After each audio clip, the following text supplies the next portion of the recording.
the director of the Sociology Department at the University of Bucharest, and we'll present a paper entitled RO Universities of the 1990s, Withering Away Some Legacies and Instituting New Ones. Thank you. I must confess from the very beginning that when someone just invited me to participate in this conference, referring specifically to university autonomy, I found that rather an easy task. After all, I participated in so many debates on university autonomy that it's not very difficult for me to reconstruct the presentation in front of a specific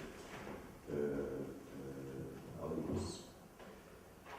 However, after embarking on preparing myself for this presentation, I realized that I'm confronted with two challenges.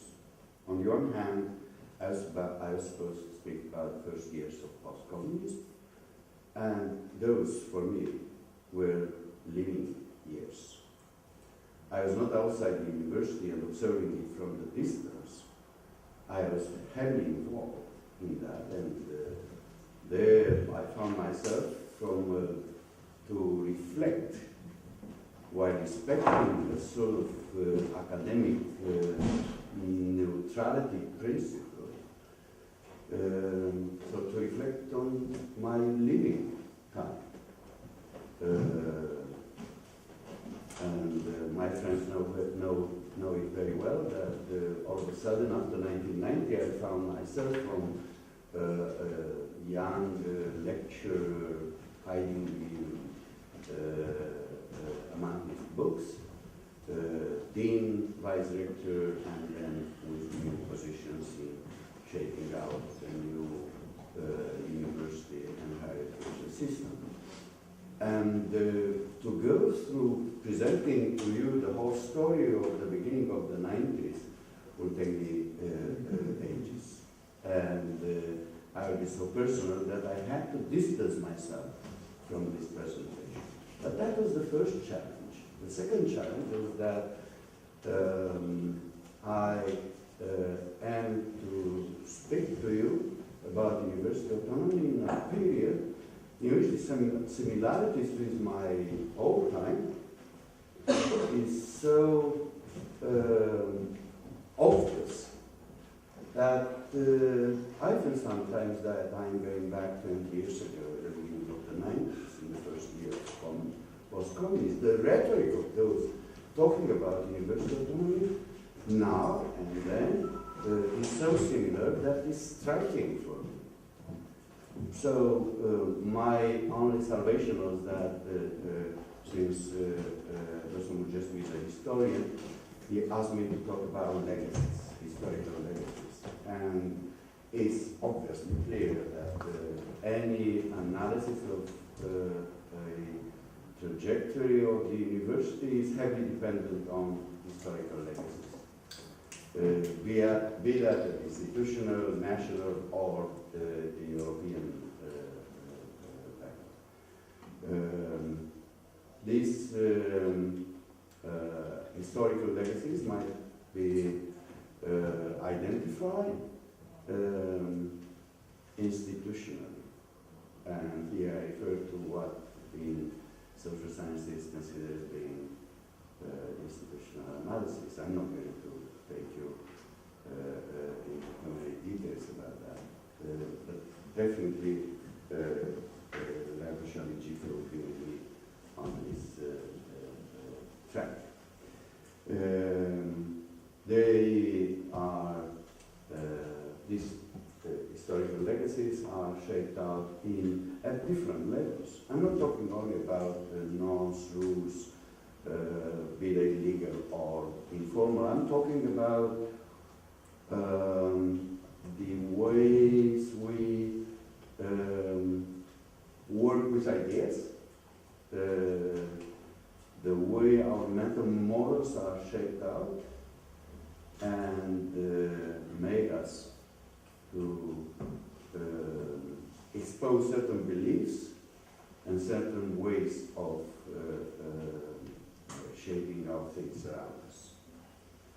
And you may see differences in that respect. So sometimes I ask those who talk so endlessly about university autonomy these days, what sort of beliefs or mental models they operate with, what sort of institutions make their mind to talk about university autonomy in the sense of institutional full independence with a generous funder who should be the state. You give me the money and you stay out. And that would be an autonomy of some, and I wonder where that sort of university autonomy may be discovered. And I'm not talking about mental models. I'm talking about the way certain mental models generate beliefs, I assume they are beliefs, and ways of pushing through ideas while asserting the generosity of the mind, of the approach. I'm talking in terms of high generosity when I'm presenting to you that type of university autonomy in which you have to do whatever you want, whatever the way you want, and someone generously should fund you.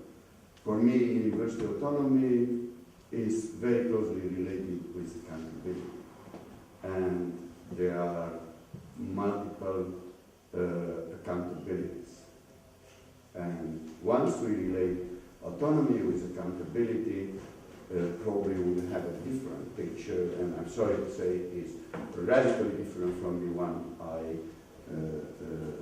just mentioned before. So what I intend to refer to further is to invite you to discuss a little bit about the past, and then to see how those legacies built up in the past